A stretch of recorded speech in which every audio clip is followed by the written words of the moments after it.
We're here to talk about HPV. What is HPV?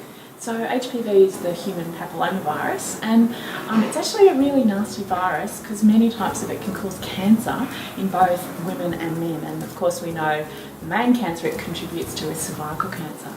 Is this a common cancer and a common virus? It is a very common virus, and most people will have one or more types of HPV during their lifetime.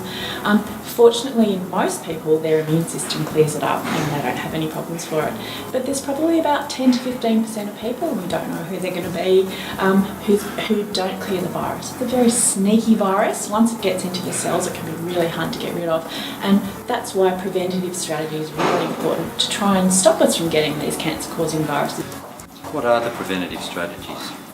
So we're really lucky now that we have a very well tested and proven vaccine available that can provide protection against 4 of the different types of HPV, and 2 of them are the nastiest ones, the ones that are most likely to cause aggressive cancers. So it's fantastic that these vaccines have been developed over the last 20 years and they've been available for 10 years now.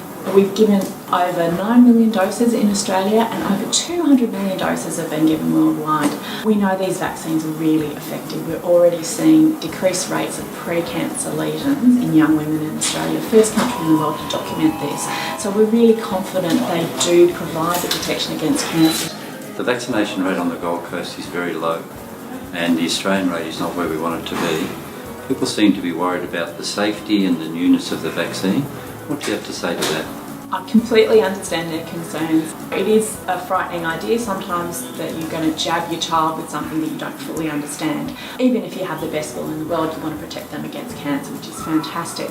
I can reassure parents that these really are amongst the most studied vaccines we've ever had. So the huge trials that they did before they were even licensed involved tens of thousands of women, monitored very carefully for side effects. And since that time, we've been looking really closely at these vaccines as they've been given to populations to make sure there are no serious side effects. And the good news is we just haven't seen them. So whenever anybody's raised the alarm, because obviously sometimes things do happen to young people, we all know that bad luck can strike anybody, but whenever a concern's been raised, it's been fully investigated and there's been no illnesses that have been found to occur more often in vaccinated than unvaccinated people.